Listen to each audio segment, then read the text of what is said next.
Hello, everyone. Welcome. Thanks for joining our diagnostic training session today. Now, if you have any questions throughout the session, if you're joining us on Zoom, just look at the top of the bottom of your screen. Wherever your Zoom controls are, you should see a little Q&A button. Click on that, type in your question, hit submit, and I'll get to those at the end of the session. If you're joining us on YouTube, just use the live chat function, wherever it happens to be on whatever device you're using, and I'll go through the chats a little bit later as well. So my name is Jason Gabrinas. I'm one of Snap-on's national diagnostic technical trainers. Been in the training department the last, starting on my 10th year now, traveling around North America, helping techs and shop owners get the most out of their diagnostic equipment. Before I did that, it was a couple years as a diagnostic sales rep with Snap-on. So I had about 30 different Snap-on franchisees I worked with, as well as the shops that they serviced in order to help everyone get the most out of their diagnostic needs. Then before that, it was 8 years at Subaru. So worked in a dealership, and I guess over time, became the default diag guy in the shop. So I always ended up with the drivability problems, the intermittent problems, the weird wiring problems that would show up on those cars. And that's really where I cut my diagnostic teeth, was trying to figure out all those weird head scratcher type cars that would come into my bay. Then before that, a bunch of other miscellaneous wrenching jobs. Been a little over 25 years under hood experience for me. So our topic today is going to be next level lab scope. So maybe you use a scope, maybe you don't use a scope. I would definitely encourage you to try and use the scope as much as possible so you can get familiar with testing it, because it can help us out a ton when it comes to tough diagnostic problems like comebacks, intermittent problems, things of that nature. But maybe if you use a scope, maybe you only use it to test voltages, or I just want to test a cam sensor or a crank sensor, one thing at a time, perhaps. So we're going to take you through a few different functions of a scope and a few different scenarios that may help bring you to that next level and test other things on a vehicle more than you might be doing now. So let's start off with ignition system testing. So kind of a couple different rules of schools of thought when it comes to ignition testing, especially nowadays. And you might think, well, coil on plug vehicle, why would I need to test it? You can tell a lot about how a vehicle is running by testing the ignition system, doing a few different tests on the ignition system. Plus, I'm sure you've run into a failed coil or two over the past, however many years we've had coil on plug vehicles. So just because it's coil on plug doesn't mean we don't need to test it. There's definitely necessity out there for it. But we might need something a little more than just our base lab scope. We might need some accessories as well. So for a Snap-on tool anyways, of course, going to focus on Snap-on tools. Many scopes have ignition capability, but as far as the Snap-on tool is concerned, in order to use any of our ignition probes, you need at a minimum this cable right here, which also comes with the capacitive probe here as well. And what that does is this end goes into the scope. So we have the yellow and the black there, goes into channel 1 and the ground. And then this side is a male RCA adapter. So that'll plug into any of the other accessory ignition items that we have out there. There's also this inductive sync probe, which you can use for channel 1 to tell the tool where channel number 1 is. And that plugs into the fancy little D-sub connector on the scope as well. So that'll work with any of the tools with 4-channel scope. So old school Modus, 4-channel Varus, and then the ZEUS Plus. That'll work with any of those units. And of course, anything with the 4-channel scope will also have the ignition capability built into it as well. You can test ignition on Tritons and Moduses, but it's just a little bit different. It doesn't have the specific ignition testing function. You can kind of get around it with the regular scope. And then as far as the probes, probably the best way to start, especially with coil on plug vehicles, is going to be these flags here. They're actually very reasonably priced if you take a look at those. So it's going to, so it's got a female and a male end on it, so they can actually be daisy chained together.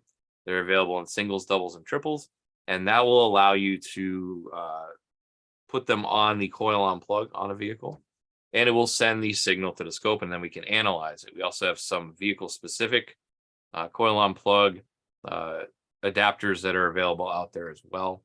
It's just they're a little more specialized for certain types of vehicles. So a really nice universal way is with these flags. And then, of course, you may have seen this before. We've had this out for quite some time. And this is the SIA 2000, they call it. So this is a ignition adapter that works. It was designed to work with waste spark vehicles. Back in the day, GM had a ton of them.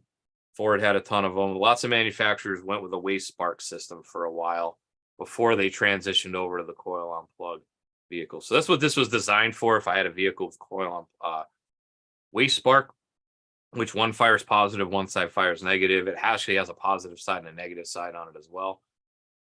In later years, as we've gotten closer to modern times where we're at now, because we do still have this available, it actually comes with multiple RCA adapters. So you could use single coil on plug adapters, multiple of them with this tool. If you have it, it still is very viable, very usable accessory. I know a lot of people just have it sitting in the bottom drawer of their workstation. So that is definitely something that's available as well. So once I have all this equipment and I can hook up to the vehicle, what am I going to look at?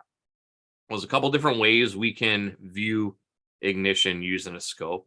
First way, and that's going to be pretty much anyone with a scope would be able to see at least single cylinder ignition. In this case, we also almost have two ignition events on there, but single cylinder ignition, we can do that with any of our scopes. And then when it comes to the specialized patterns, the more ignition specific patterns, we're going to have our parade pattern, which will show all the cylinders on the screen at one time. You have to connect to all the cylinders, of course, but it would show all the cylinders on the screen at one time in like a parade, one after the other. And you can actually set up the firing order. We'll talk more about that when we get live on the tool here in a little bit. I can actually walk you through a few of those things.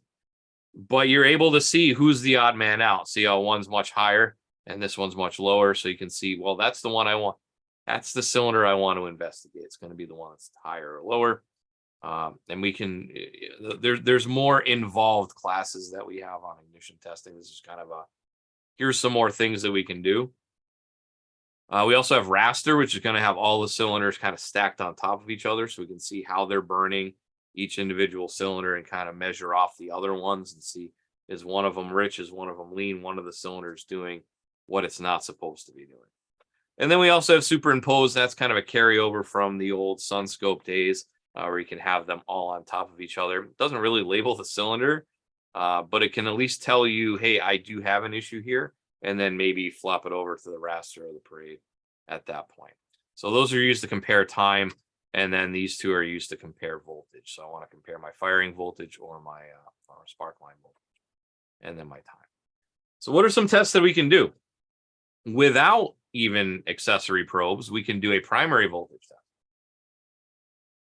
It's going to connect directly to the ignition coil primary circuit, and we're going to be able to see, what's going on with that. Depending on the vehicle, depending on how the coil is designed, how the coil is set up, the pattern might look, a little more detailed or a little less detailed than doing secondary ignition. So in this case, in this primary voltage, what we're going to see is right here is where the coil starts to charge. And then we see how the primary voltage kind of drops off a little. And then when it actually fires, we see a firing line right there. Not a ton of detail compared to a secondary ignition, but at least we can see that the primary is kind of charging up. And then we can see the jump right there for the spark. If I were to compare that to a secondary, we can see here's where dwell starts. You can see where it drops off.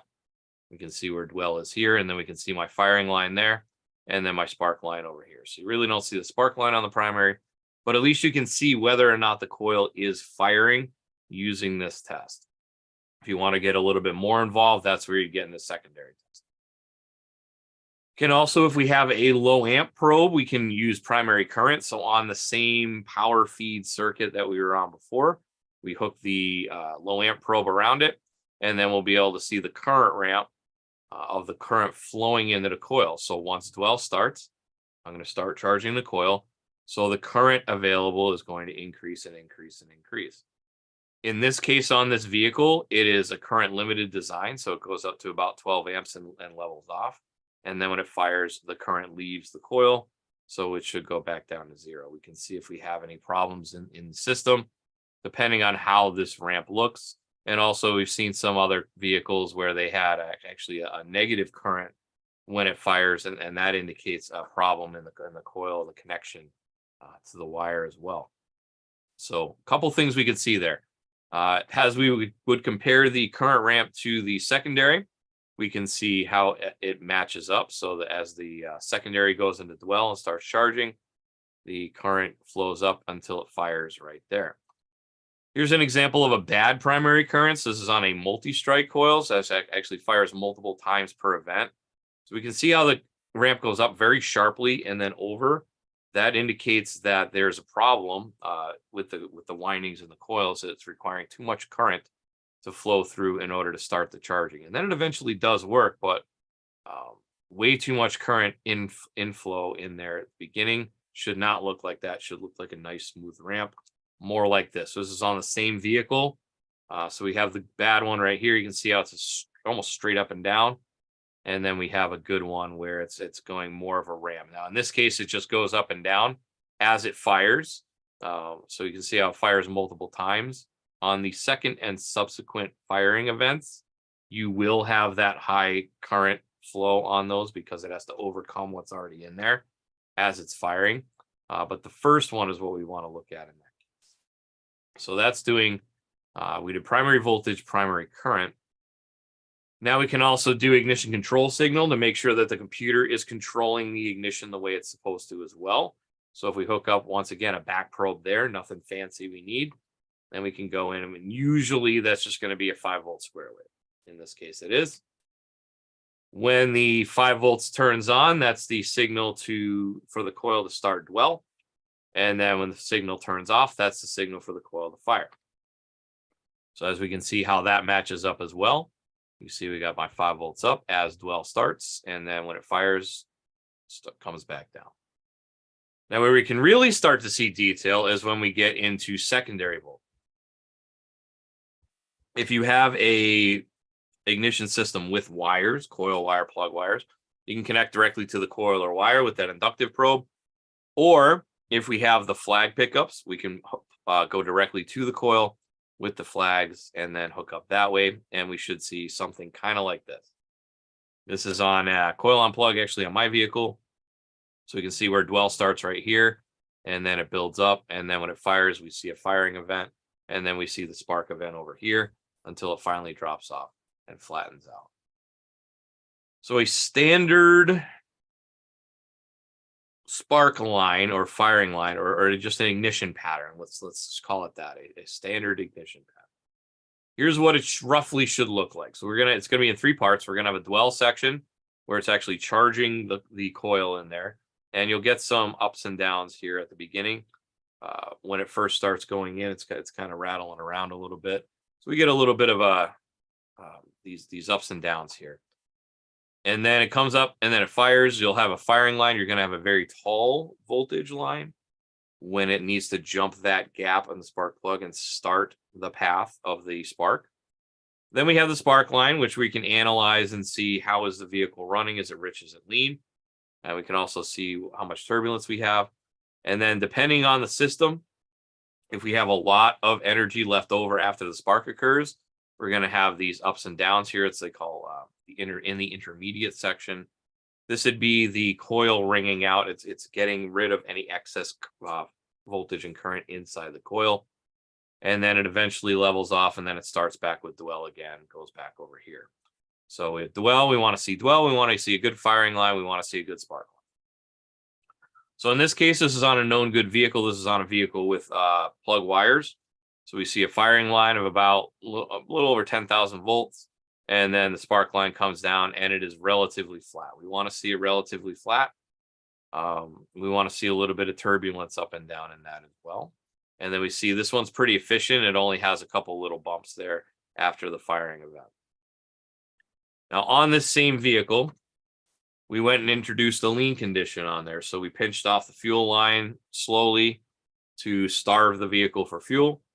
As it does, we can see the spark line's pretty normal for a little bit, and then it jumps up at the end. So this jumping up at the end indicates a lean condition. So if you ever look at a secondary ignition pattern and it goes up towards the end or even halfway through in this case, that indicates a lean condition in that cylinder. So once again, we can tell a lot about that cylinder.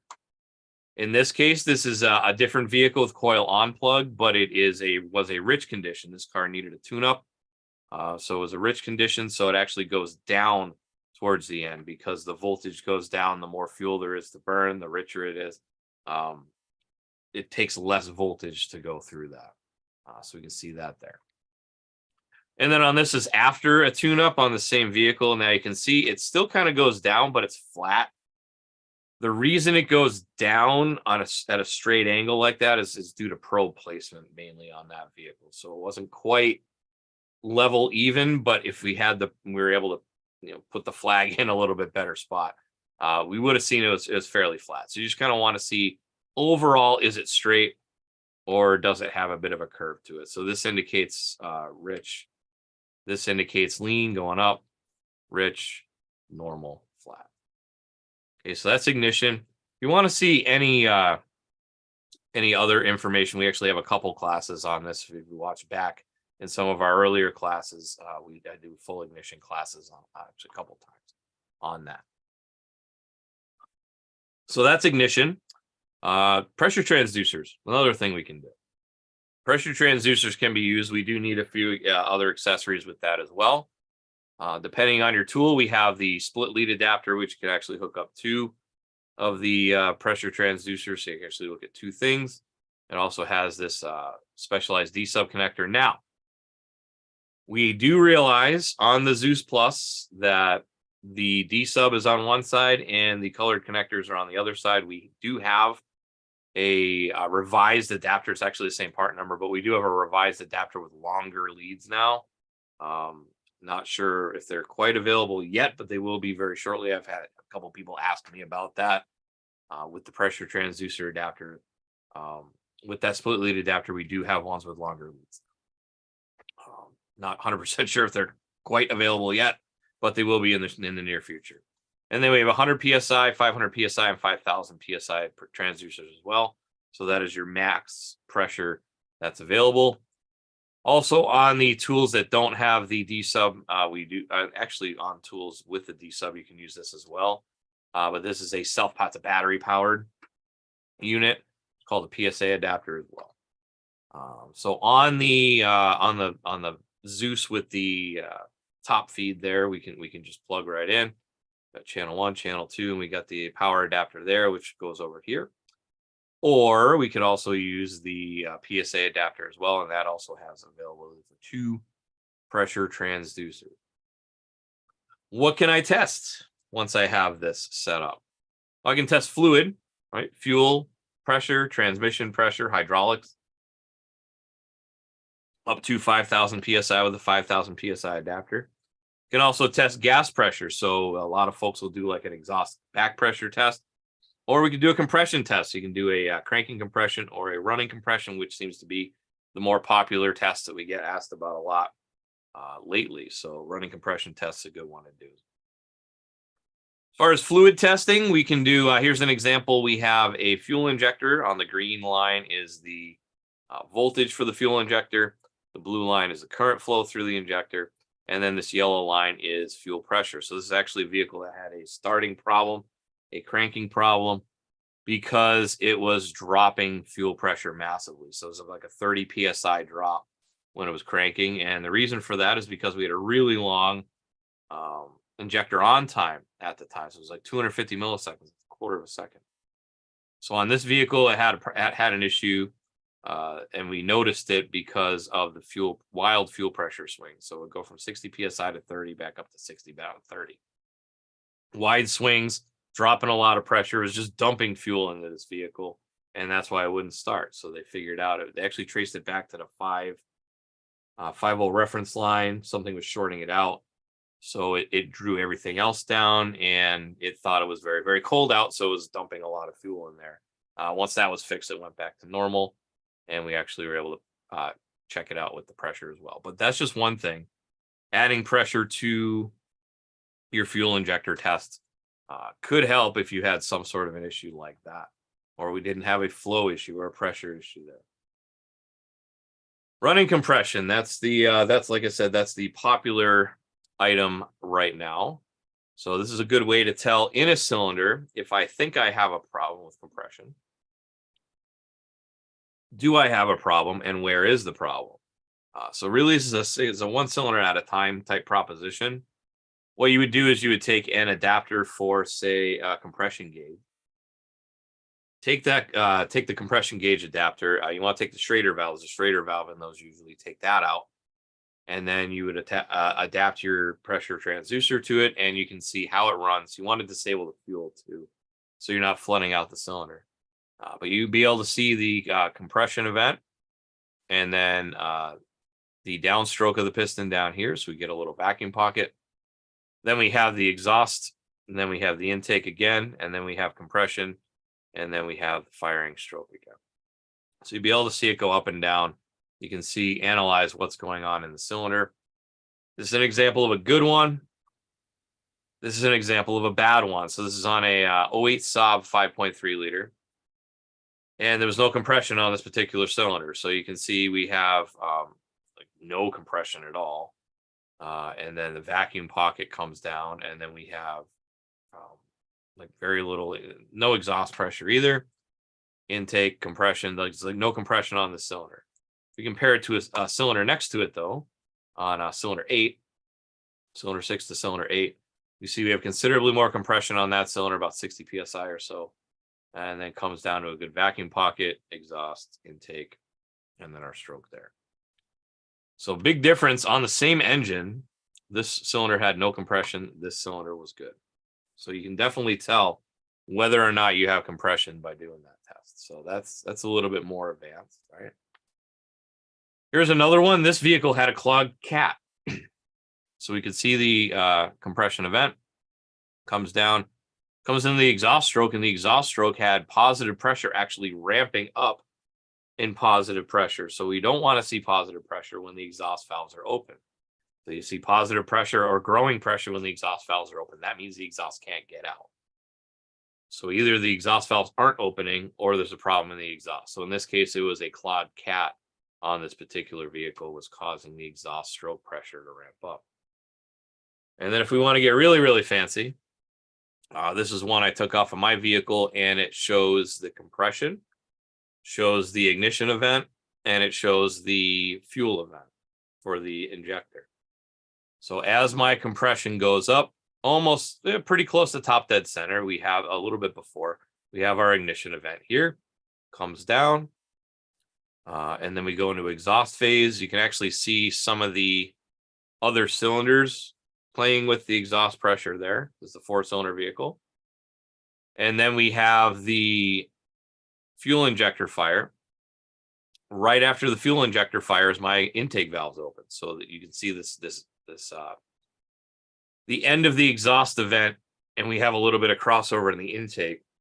We can see how the flow actually changes a little bit, because now we have fuel, and now we have the intake coming in. Then we have a little bit of a vacuum pocket here on the intake side. We can see we got a lot more turbulence, and then it goes back to the compression event again. Once all my valves are closed, compression event, ignition fires, down comes the piston. So you can see all 4 strokes of the engine operating, everything, ignition, fuel, air, compression, all working within the vehicle, within the cylinder. Now, I know I said earlier, you want to make sure you disable the fuel, and that is true. I just wanted to do this to see where everything falls on the actual running of the engine, right? So that's just a kind of an interesting example, I thought, of how we can see everything going on by using a pressure probe, ignition. This is just ignition primary, and then the fuel injector all at once. So I just thought that was kind of interesting. So I'm there, I might as well see what's going on. And then we get to multi-channel correlation. So this might not necessarily be as advanced as pressure, if depending on your opinion, I guess.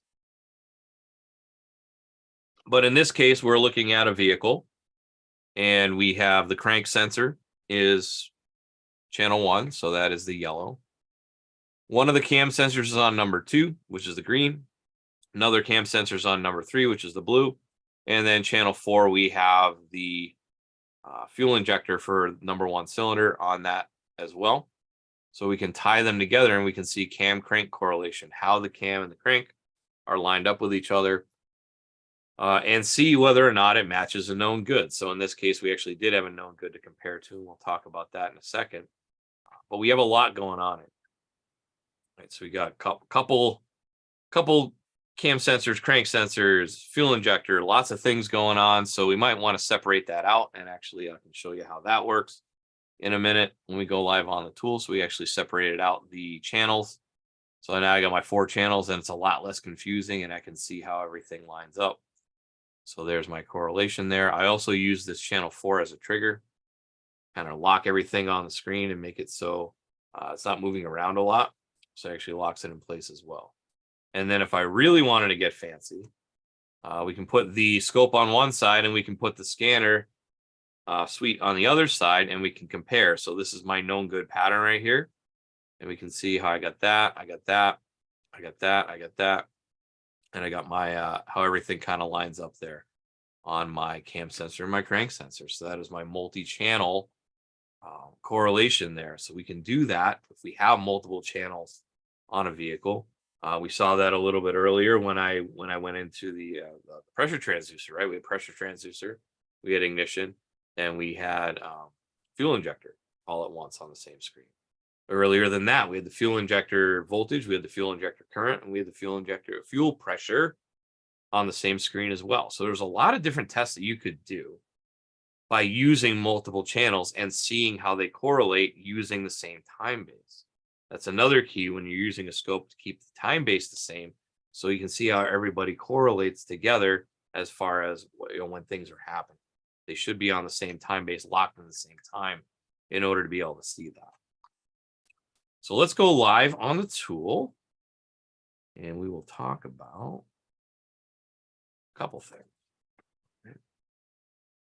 So first off, if you have a Snap-on tool, which I'm assuming the majority of you probably do if you're in this class, I know not everybody does, and that's fine, but if you have a Snap-on tool, and that Snap-on tool has a scope, then it's going to have this guided component test module. Inside the guided component test module, there is a wealth of information without even IDing a car. We have these classes available. So if we go into classes, a couple specific places I'd like to direct you to on your tool. So if we go into power user tests, it is going to give you, well, for one thing, dual channel tests. We just talked about that, having cam and crank relationship, or throttle position sensors, pre and post oxygen sensors, CAN bus. Lots of things do 2 channels. We could also do 4 channels on a few things, but cam and crank relationship, that's one that's a preset. We also have secondary ignition on the 4-channel tool. So we can do coil near plug, coil on plug, conventional. Distributor list is going to bring you through a couple tests on that. Pressure transducer tests as well. So we can do a line pressure, EGR temp sensor versus vacuum, fuel pressure and fuel pump, fuel pressure test, exhaust back pressure test. Lots of different tests in there. And then if I go even further into how to, in here, there is, if I can find it, there's a running compression test, which talks about running compression waveforms and how to walk through that and how to interpret that just by looking at the different speeds and so on. So there's a lot of information in here when it comes to that. Let's see. So that's just in the classes.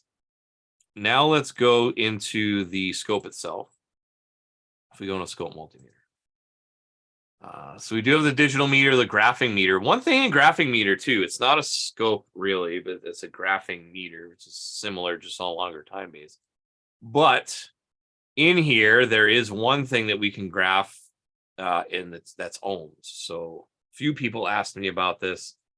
Some time ago, we took it out for a little while, and I'm not sure why. But it is very useful for things like transmission shift solenoids, things of that nature, being able to graph the resistance of it over time. So as the transmission temperature comes up, or so to say, we could graph that over time. We can actually graph 4 channels if we have a 4-channel tool. So that's helpful. Then also on the 4-channel tools like the ZEUS and the ZEUS and the old school Modus, we have the ignition scope in. So in the ignition scope, we have the different patterns we talked about earlier. So things like parade. So in this case, we have our cylinders in parade for, say, an eight cylinder engine. So say if I wanted to do this, we can walk you through it. Like I said, in some of the other classes, we have ignition. But let's go into set up my ignition. And then we would set it up what kind of ignition it has. So standard, wave, spark, direct, or other. How many cylinders on the vehicle, what the firing order is on the vehicle, and what I'm triggering my number one cylinder off. A coil or is it a plug? And that'll allow us to see what is going on in each cylinder. And then it also does an automatic RPM calculation based on when it sees a firing. So that's all good stuff to know. Like I said, we delve into this deeper in the ignition class.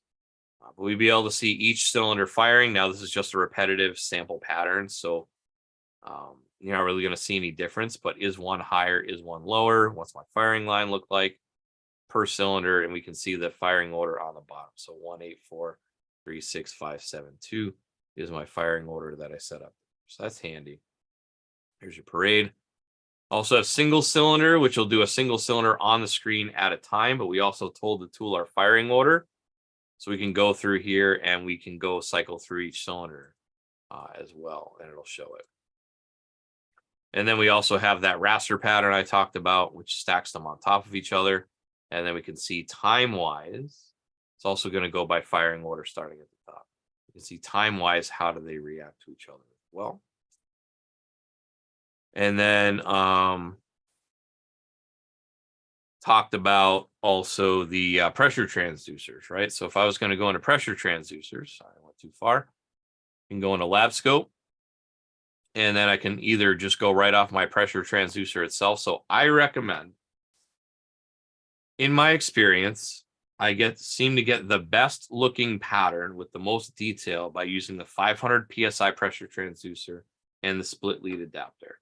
Seems to give me the best pattern. So if you can go into 500 psi pressure, you do need to calibrate the probe first. I don't have it hooked up right now, so it's going to fail my calibration. But you can tell it what probe it has, what scale you want to use. Same type of thing you would do with any other scope test, which, like I said, this is a next level scope test. So we're not going to walk through all the basics on how to set up scale and sweep and trigger and all that. There's other courses on that. I can actually link them down in the bottom if you in the YouTube description. I think that's probably the best thing to do. So look out for that after the video is done. So that's for our pressure transducers. Once I do have a signature loaded, though, we could actually go in and take a look at some of those as well. So let me actually flip over to my laptop here. And we do have this tool called, where'd it go? There it is. ShopStream Connect. And what ShopStream Connect does for us, this is for free, and you can get it downloaded off our website. Just look up Snap-on ShopStream Connect. And what this does for us is when we record patterns, we can actually go in here and take a look at that pattern. So here's that example I showed you earlier where I had, let's see if I can get 2 on the screen here. There we go. So this is the example I had earlier that had the pressure, fuel injector, and the ignition event all on one screen there, right? So you can see how we can kind of go through. We could take a look and measure with cursors and see how long things take.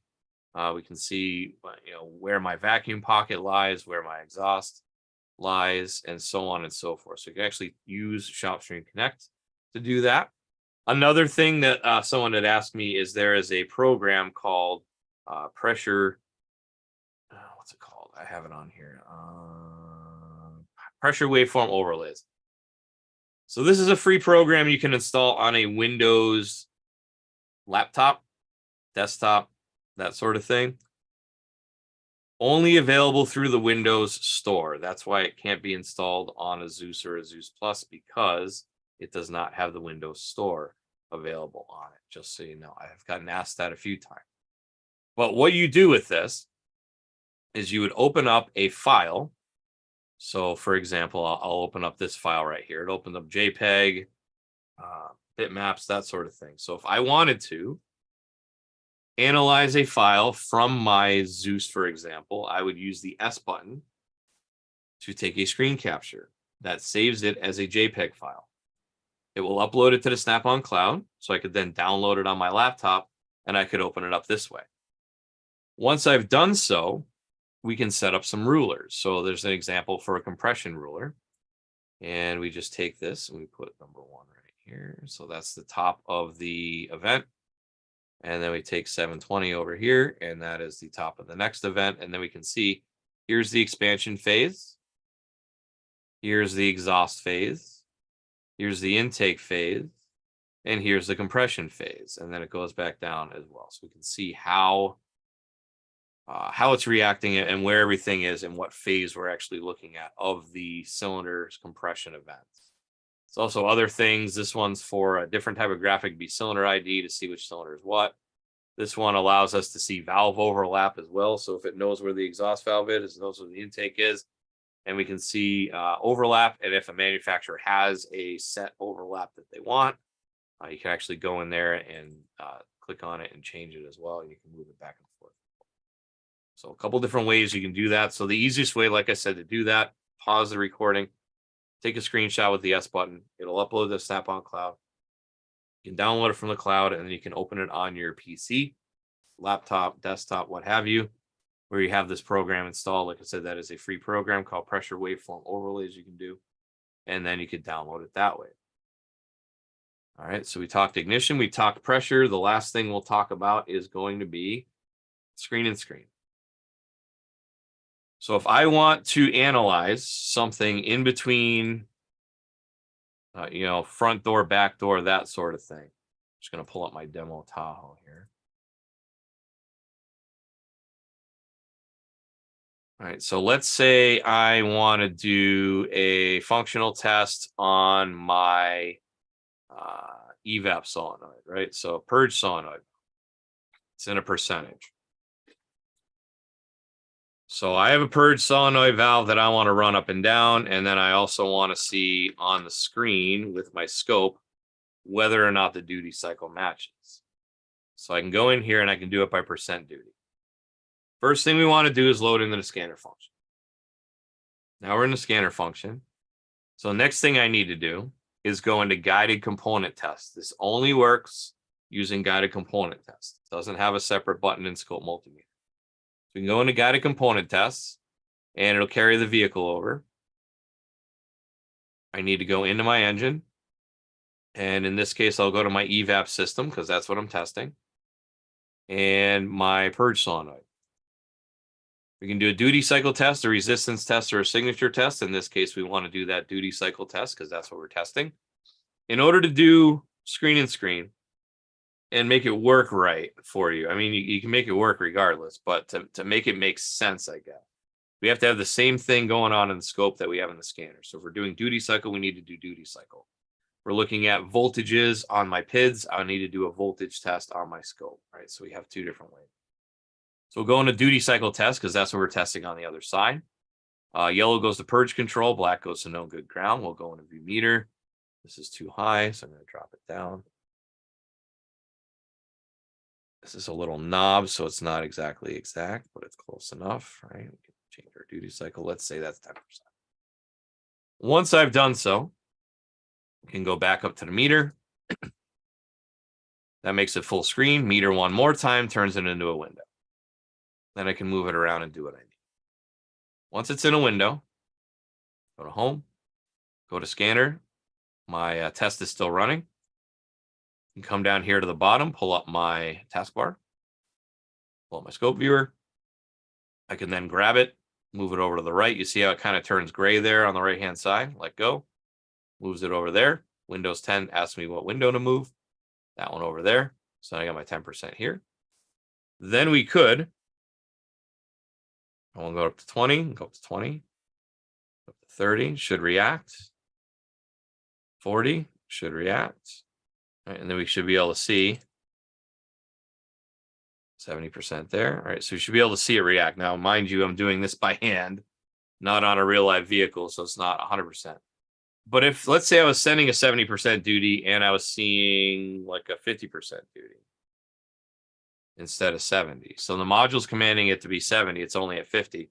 That means there's a problem somewhere. It's not returning a 70% like it's supposed to, it's returning a 50%. So that would say maybe there's a problem in the wiring somewhere. Maybe there's a problem with the solenoid itself, too much resistance, something like that.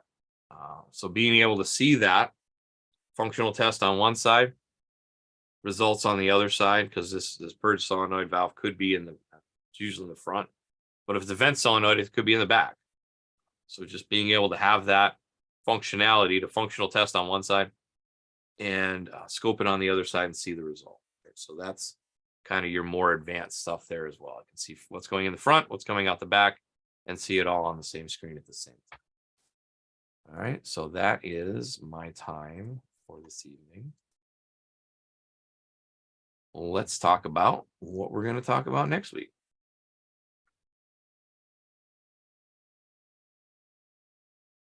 Next week is going to be information systems navigation. So as I said before, these classes, these first 5 classes of the year this year were taken from you all. So we had towards the end of the year, a little bit before Christmas last year, we had what would you like to see? What do you want to learn about? So this is really driven by you all, the viewers, and what we want to see. So we wanted to see more advanced scope stuff. So that's what we talked about tonight. Before that, it was secure vehicle gateways. Next week's going to be information systems navigation. I had a couple folks say, hey, how do I go in and interpret a wiring diagram? How do I get this information? How do I navigate quickly to find this information? So we're going to walk through, a couple different examples next week of walking through different information system information. All right, TSBs, wiring diagrams, that sort of thing. So hopefully you can join me again, same time, same place, 6 and 9 Eastern. If you want to join on Zoom, you go to snapon.com/OT and sign up there to register. Then 6 p.m. Eastern goes live to our YouTube channel. So it's youtube.com/Snap-on Diagnostics. If you are watching on YouTube, please make sure you're subscribed, ring the bell, give a thumbs up, all that good stuff. Helps the algorithm out a lot, helps us out a lot, be able to do more of these classes and give you more information. The 9 p.m. Eastern class also goes to my Facebook page. So it's facebook.com/SnapOnJason. If you want to go give me a follow over there, you can do that as well. If you want to see any of our prior classes that we've done in this series, we're up to, this is episode 54 tonight. So anything from ADAS, data bus testing, hybrid vehicles, electric vehicles, all sorts of different information out there. It's all free. It's all readily available for you. Here's the example, ignition testing for techs. So that's one of the ignition classes I did. That's just on ignition, right? So it's not just bits and pieces of that. So hopefully we went through a few more things that we can do a little bit more advanced scoping tonight. Let's get the questions. If you do have a question and you joined us late on Zoom, just look up for the Q&A button. You should be able to find that and then send it to me. I see we've got a few questions and comments on YouTube, so we'll get to those in a second. I also want to remind you that my buddy Al also provides free diagnostic training 3 nights a week. Monday, it's on Apollo. Wednesday, it's on a ZEUS. Thursday, it's on a Triton. So very thorough class. It's going to go everything from let's make sure your Wi-Fi is set up and hooked up, because that's very important, especially nowadays. Get set up on your free Snap-on Cloud account. Talk a little bit about Security Link as well. And then he goes through code to completion on fast track intelligent diagnostics, show you how it works, show you the how it's going to make your life easier as a technician. Very thorough. First hour, Monday, Wednesday, Thursday is going to be that. And then on Wednesday and Thursday, after about a 5-minute break, he also goes through scope and meter functions on the tools, since those tools also have scopes and meters on them. Same time, same place, 5 and 8 Central, 6 and 9 Eastern.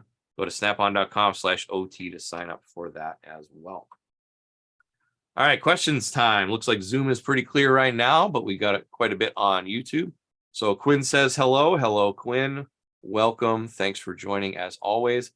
Nigel from Puerto Rico, welcome. Thank you for joining us tonight. Nick from the UK, thanks for joining us. I know it's late over there. Abel, you were a little late coming in, but that's fine. You can always watch the beginning a little bit later. Thanks for joining us as always. Nick loves this Snap-on ZEUS, the Winted. Hello, welcome. Let's see.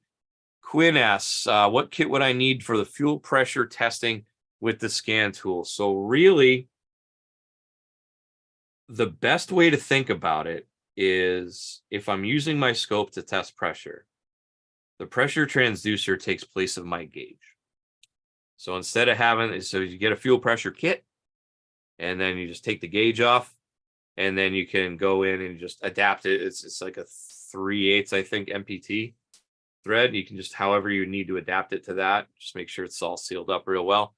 And then don't go over 5,000 psi with the 5,000 transducer. Don't go over 500 with the 500. Just stay within the limits of the transducer, and you should be fine. It'll just show as a graph on the screen your different pressures there. So if you have a fuel pressure testing kit already, you would just want whatever pressure transducer for the pressures you're going to be dealing with, and then whatever adapters you would need to do. Let's see. Robert Francisco, hello, welcome. He likes the 4-channel scope. Yeah, it can be very handy. Sometimes you can get by with a 2, sometimes you need 3. So then in that case, you would need 4. 4 channels in that case. The Winton is very good. Let's see. Nick asks, is the ZEUS Plus Windows 10? Yes, it is Windows 10. I'm not sure when you're getting it over there in the UK yet, but it is Windows 10. It will be, I'm sure it will be ready for Windows 11 whenever that comes around, but we're still on Windows 10. Bikerman 42 asks, can you use pressure transducers on a D10? Yes, you can, absolutely. There is the PSA adapter we mentioned a little bit earlier. You would need that because it doesn't have the auxiliary port. And then you just whatever pressure transducer you would want for that. So that's the PSA. I think it's 324 PSE. I don't know the part number off the top of my head, but I know it's PSA is in the part number. It's like a red box with some leads off it, and then it plugs into that. So yes, you absolutely can do that. Bikerman asked, does Snap-on have an 8-channel scope? No, not right now. I have asked, so maybe we could do a 6 or an 8-channel scope at some point in the future would be nice. Just because some vehicles have 4-cam sensors nowadays. So you need at least 5 channels in order to do that, 6 if you wanted a trigger point. So not at this moment, but maybe sometime in the future. I have put in a request for that. Whether or not it gets taken up, I'm not sure. But yeah, definitely would be good to have.